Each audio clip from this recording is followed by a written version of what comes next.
And from what they did, they came out with two hypotheses: franchise hypothesis and efficiency risk hypothesis. That when companies are doing well, it's like a franchise to them. They wouldn't want equity debt financing so that they won't lose their equity interest in such firm.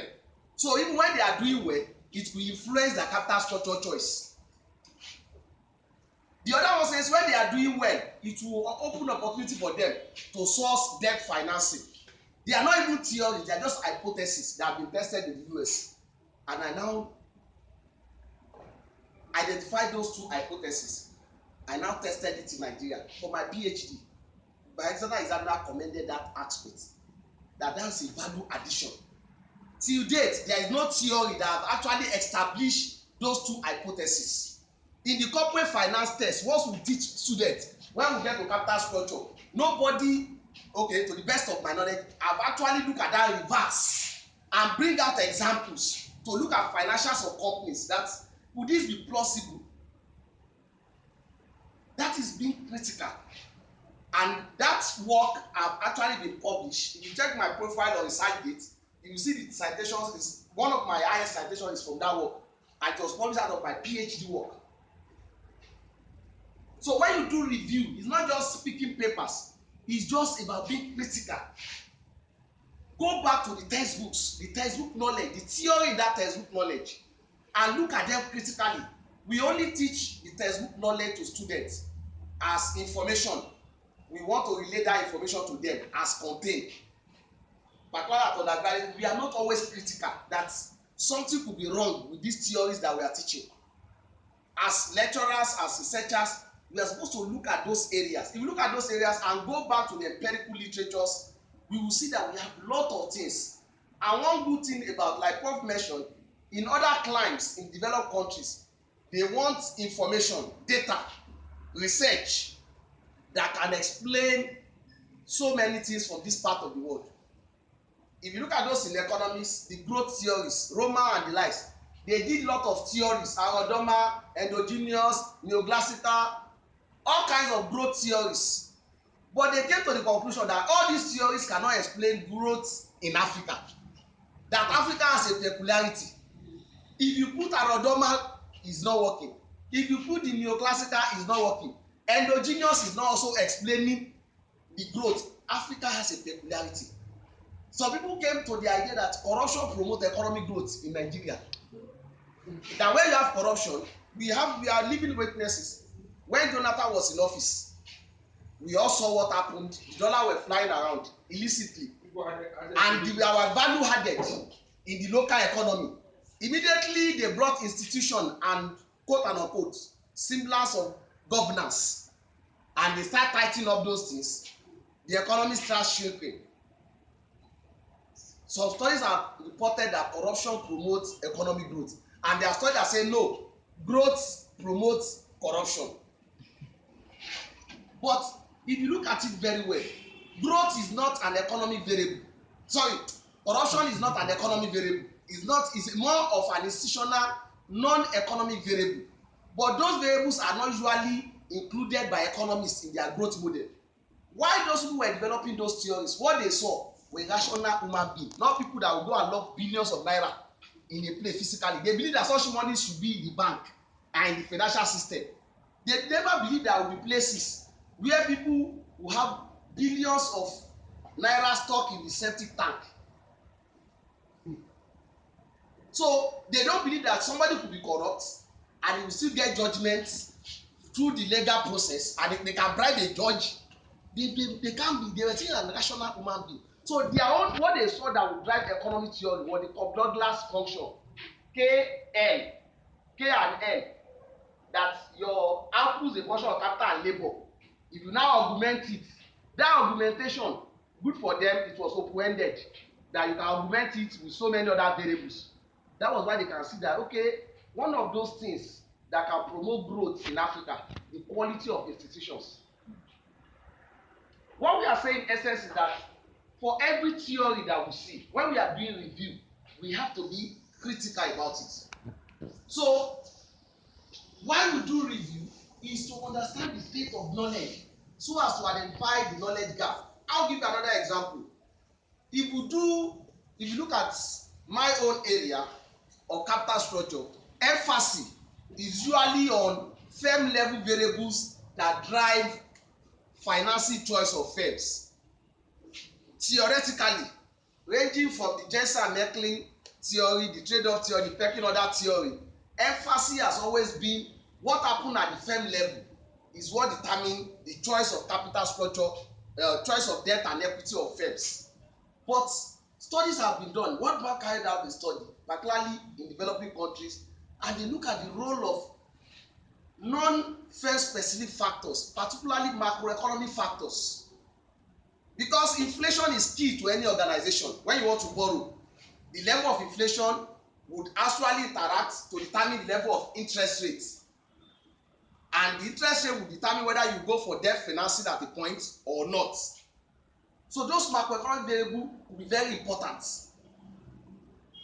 The quality of institution will determine whether you have debt or equity financing.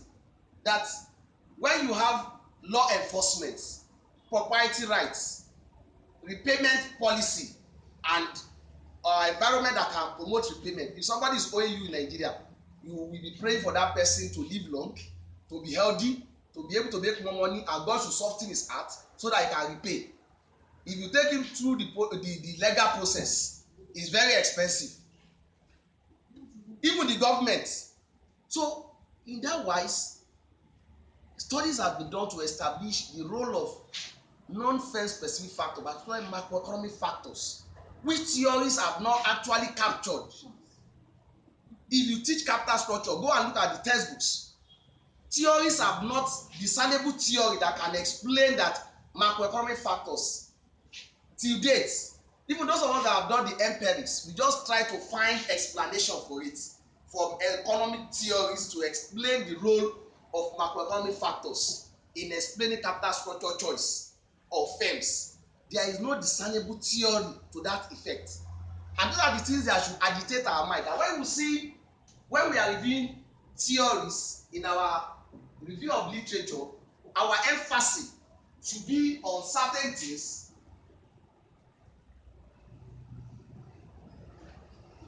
Our emphasis should be on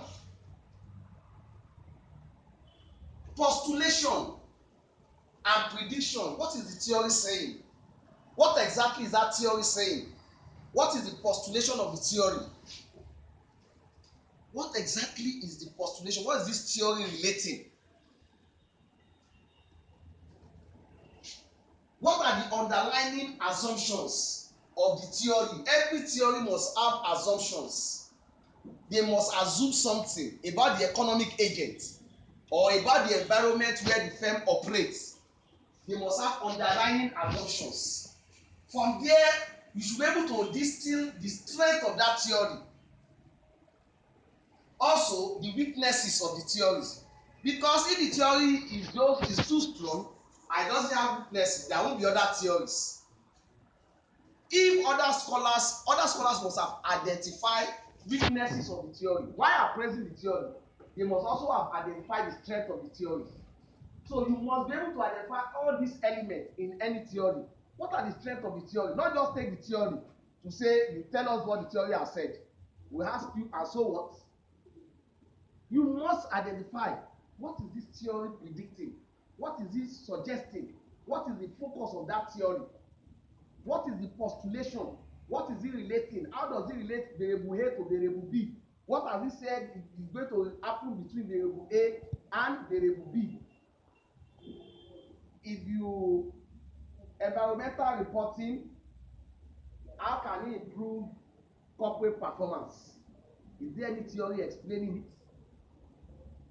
What is the position of that theory? On what assumption?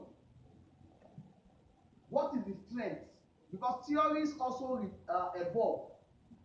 This particular theory A, theory B, what are the various divisions? What are the weaknesses? Most of the time, it is the weaknesses of one theory that will lead to another theory.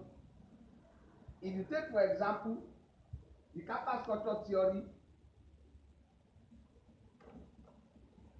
by Modigliani and Miller is just predicting how capital structure will not influence face value based on certain assumption, but he never talked about the issue of tax advantage, that when you use debt it will shield you to pay less tax.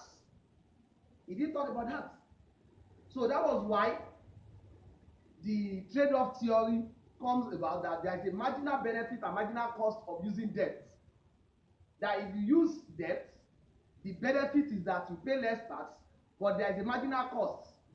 If you default, they will take over your company. But the Modigliani and Miller theory did not say that. So that's the weaknesses of Modigliani and Miller theory.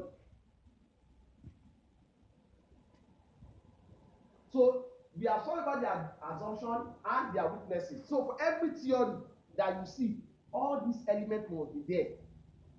Others must have related the strength, the weaknesses. You also need to be critical and relate it particularly in this part of the world. Just that we don't have the infrastructure, the facilities, and some other necessary motivation to do excellent research. There are research problems that we need to do in this part of the world. Some of our collaborators abroad, they want to publish with us because they know that there are issues, there are gaps to be filled from this part of the world. From their own end, it's as good as they've almost exhausted some of the issues. If you look at the capital structure theory, I always use capital structure because that's my area. I always use that to just drive home my point so that we can understand it. Other theories have also evolved over time, still relaxing the other theories. Look at the agency theory of capital structure. The assumption is that the nature of agency problem in the developed country is quite different from the developing countries. Both of them have agency problem. There is issue of moral hazard and adverse selection, but the nature of adverse selection and moral hazard varies from country to country, and that theory is supposed to be universal, because if a theory is not universal, that you cannot generalize it, it's not a complete theory. But evidence has suggested that some of those theories are not universal, because in India and in some other companies, other countries, most of the firms are family-owned firms. Indian company, for example, they are family-owned firms. So the nature of the agency differs. There is an agency problem. Even one of the family members that will manage it may also be creating agency problem. But it's different from when an outsider is managing. And how the problem will be addressed. For example, agency problem, one of the reasons why you adopt debt financing is to mitigate the agency problem. That when they take debt, they have interest to pay and the principal. So the CEO will not have any choice than to ensure that they pay. They don't want the company to collapse, because if the company collapses, to get job elsewhere may be difficult, because it will be traceable to them. So they will do everything to ensure debt repayment. But in a country like India, where is a family-owned firm, the reason why the person may be paying debt is not because he doesn't want it to collapse. It might be because he wants to protect the family empire and his generation not to be the generation that will destroy what their previous. So there are cultural, socio-economic reasons that have not been captured by Jensen and Meckling. They didn't see such variables. So if you are criticizing such theory, you'll be able to criticize it in that direction. Even in Nigeria, companies, the way they are being managed, the nature of the agency problem differs. Somebody just mentioned that some people are on the board of companies just because of the bonus, not because they wanted to add value. And some people are there, they wanted to protect some other interests. Question? You want to ask question? Yes, sir. Quickly. Sorry for cutting. No problem. The agency theory that was used, African doing what we are. Just mention that debt being introduced in capital structure soon gave the normal CEO work harder so that government will According to Jensen and Merkley, not according to, I don't believe that. But in Nigeria, we've seen instantly that companies that are run highly by CEO, because the CEO is connected, it gets another. That's what we are saying the same thing. When they were developing the theory in 1976, they saw a rational human being. People that should behave, that should be a rational behavior. That I have a reputation, I have value to protect. You are a child accountant, for instance, you are a fellow, and you are the CFA of the company or the CEO of the company. That reputation that, this company must not collapse because it's going to have professional implication on me.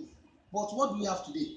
Do people value that accuracy and integrity to say that they will do everything to protect the company? They are the ones that will go and get loans that they know they cannot repay. They know the financials and they are ready to cut away with the money. So what Jensen and Merkley saw in 1976 has actually changed. So one of the issues I'm emphasizing is that when we see theories, we should be able to put them in the context of realities and criticize them. We should not just take them hook, line, and sinker and say this is the theory I'm testing. It might be the theory you are testing, but you'll be able to criticize the theory. Put the criticism there. That's where your own voice has to be there.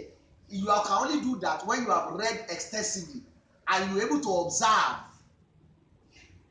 based on experience and you have read widely. That's why in accounting finance, you must know what is going on in the industry.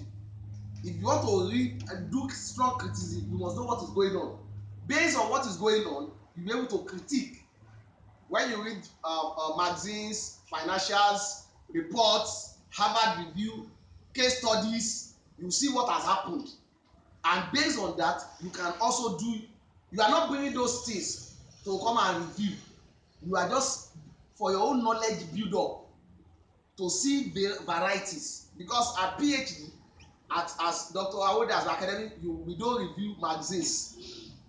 Those ones are just for your own consumption, for knowledge build up. It doesn't form part of what we review because they are not peer reviewed documents. So having talked about theories, there is a need for us to review broadly past studies by established authors in our area of research. The review may start with literature matrix.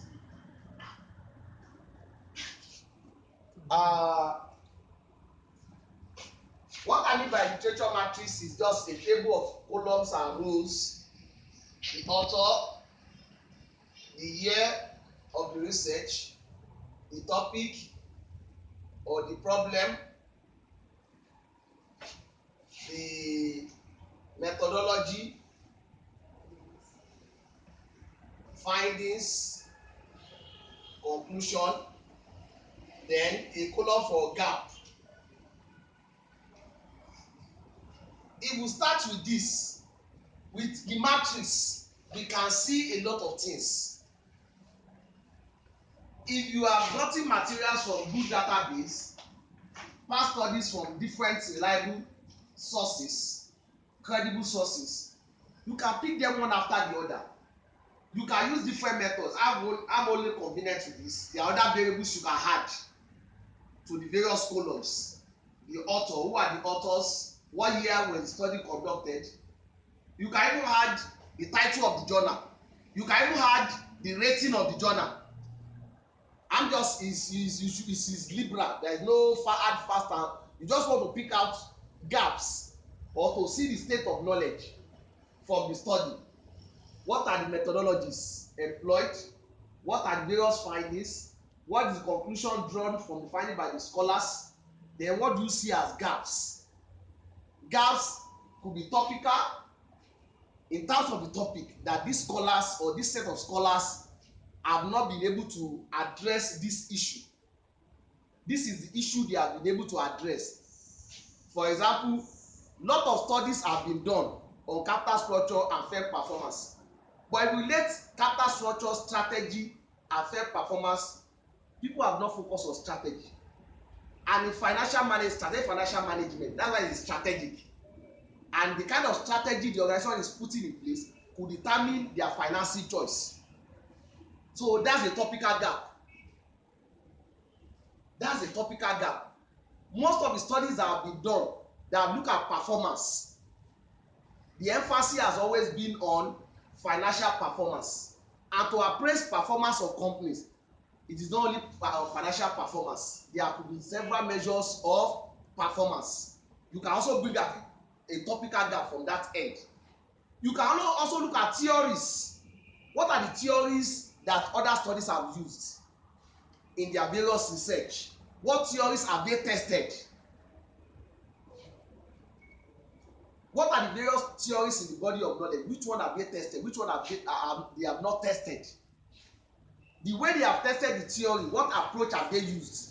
Can they draw reliable general conclusion based on the methodology they have employed? Is there a need for you to re-examine that theory or look at another theory that is better than what they have done? So, in the theory, what do you want to add? What is the weakness? You can also bring theoretical gap.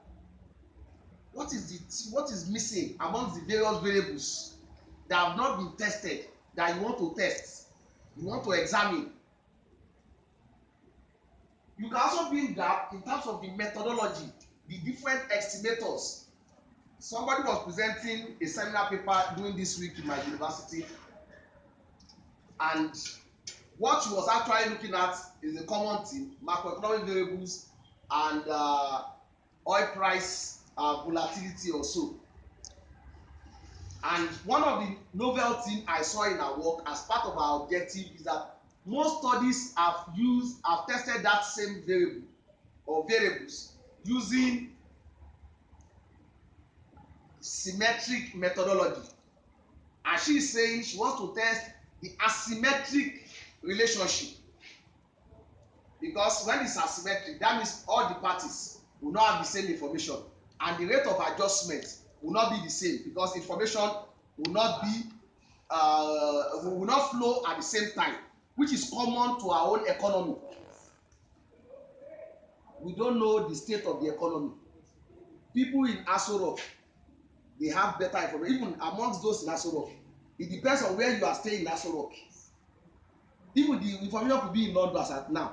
There could be better information in London, in Lagos, in Boli, in Ikoyi than information vary. So we have so many asymmetries. If you go to Inland Revenue Service now, Ikoyi, there could be correlation, and it change with time and space. So somebody can be doing some of the analyzing. So she's talking about asymmetric, and she's going to use a symmetric methodology. I said that could not be correct.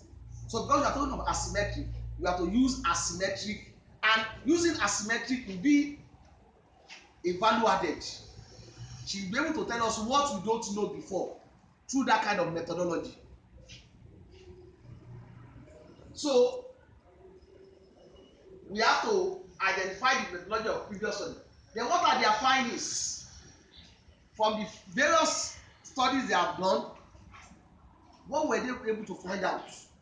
The methodology they have employed, what is the outcome of their various studies? The coefficient they have reported, the size, the magnitude of the coefficients, the signs, do they conform with theory or not? So the various parameters to analyze results, how were they? Then what were the various conclusions that were drawn by the previous studies? What were their conclusions? If you take them like that, for instance, if you are any work you are doing, or a PhD work, or even if you are writing papers, there may be need for you to do extensive review of literature. That was why Dr. Awe said, what you write last is the introduction. The introduction is summary of your work. The mistake most people do is that they start with introduction and they just talk. You start with literature review sometimes. Sometimes he said you need to start with graphs and tables. You see the data, plot the graph. It will indicate some of the expectations in terms of findings. From there, it can even guide you to the problem. when you put oil price and inflation, you can see the trend. The trend can guide you that this is contradicting theory.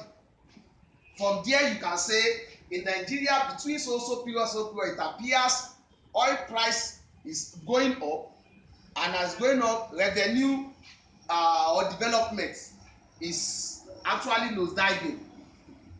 If oil price is going up, we are supposed to have more revenue and supposed to translate to better economic outcomes, better developmental outcomes. But if you plot Nigerian data, I know it will go to the contrary. And the theoretical expectation in the theory should be that natural resource, oil, if you have it, you sell it, you make more money, you develop more roads, hospitals, you should have better economic outcomes, better developmental outcomes. Other countries, they are having it. What is wrong? There is a theory called resource cost theory. There are countries that are endowed naturally, they have natural resource. They are actually in endemic poverty. It's always a cost for them. You can test it. Is it really a cost in Nigeria? Plotting that graph should give you an idea. Now go to the literature. Who are those that have done such works? What did they report? Are there studies that have been done in Nigeria? How did they do such study? Are there studies that have done in West Africa? What did they report? Are there countries that are oil rich like Dubai that are better off? Oman, Qatar that are oil rich and economically they are better off. What accounts for their better economic outcome? Is it the quality of institution? Is it the population? Variables, they would have tested a lot of things. You will see controversies. You will now go back, what is peculiar to us here? What has been reported? You will see studies that will report that in Nigeria, our oil has resulted to better economic outcomes. Such studies perhaps may have been done by World Bank and IMF to say that Nigeria, our oil has translated to better economic outcomes. But you also see studies maybe from some Nigerians that will say otherwise. So there will be controversies in the literature. So when you put the literature down in the form of a matrix, some of us, we do this table, we just do them. We are not critical with the tables. The tables at a glance should be able to signify a lot of things. If you look at the methodology, what are the different methods that have been used? This study has used Johansson co-integration. The other one has used Enders and Stokes. The other one has used structural VAR. The assumptions of those methodology differs and they will give different results. So one of the reasons why they have not reached a conclusion could be because of the different methodologies they have used. That is why for you to do good and critical review, you must understand methodology as well. For you to bring out gaps, you be able to understand the methodology. What is wrong with this methodology? If you understand what is wrong with the methodology, it will be easier. It will be a lot easier to bring out gaps in knowledge. Somebody has used panel data method. There are static panel data and there are dynamic panel data. Static means it's not looking at any changes in previous period. Static means it's just there. But dynamic says what has happened in the past. Your past performance as a company will dictate your current performance.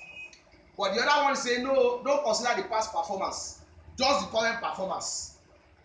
That is static. So that method could be faulty and the conclusion may be wrong. So those are some of the issues. When we are reviewing literature, we need to be critical. When we take all these things into cognizance, it will be easier for us to distill a research problem, to say these are the problem, research problem. There is one between research problem and general problem. General problem can guide us to our research problem. General problem are the observations, things that we know they are not right, which could serve as foundation to the research problem. We are just using that to problemize the problem. But the research problem is the knowledge gap. That gap, that was what we don't know that you want to examine so as to tell us new story and expand the frontiers of knowledge. But there will be a background to that. So it is important to do the literature matrix